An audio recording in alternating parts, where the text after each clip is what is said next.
Сегодня республика отмечает свой 98-й день рождения. По этому случаю в Государственном театре оперы и балета накануне состоялись традиционные торжественное собрание и праздничный концерт.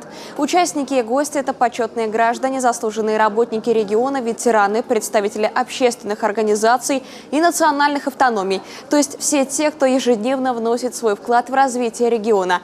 Наступающую дату глава назвал объединяющим праздником, а главным достоянием республики – людей, душой болеющих за родной край.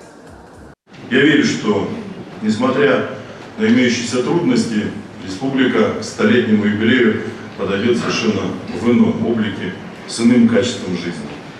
И мы с достоинством встретим в 2021 году столетний юбилей, нам не будет стыдно за потраченные ресурсы, за выполненную работу. Я не случайно хочу привести слова гимна республики, которые гласят о следующем. «Коми край, твоя судьба благодатна и светла».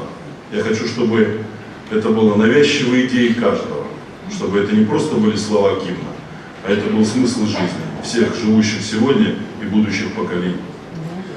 Я желаю нашей республике благополучия, процветания, развития и, конечно же, жителям здоровья, энергии, счастья, мира, согласия, удачи во всех добрых начинаниях. С праздником, дорогие друзья, с днем рождения республики! Кузнем Дабуршу! Для приглашенных выступили лучшие творческие коллективы и талантливые артисты, в том числе ансамбль «Осякы».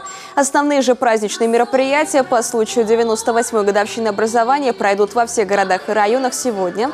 22 августа в течение всего дня ожидается насыщенная программа и работа множества развлекательных площадок. Сыктывкарцев и интинцев даже порадует большой вечерний праздничный салют.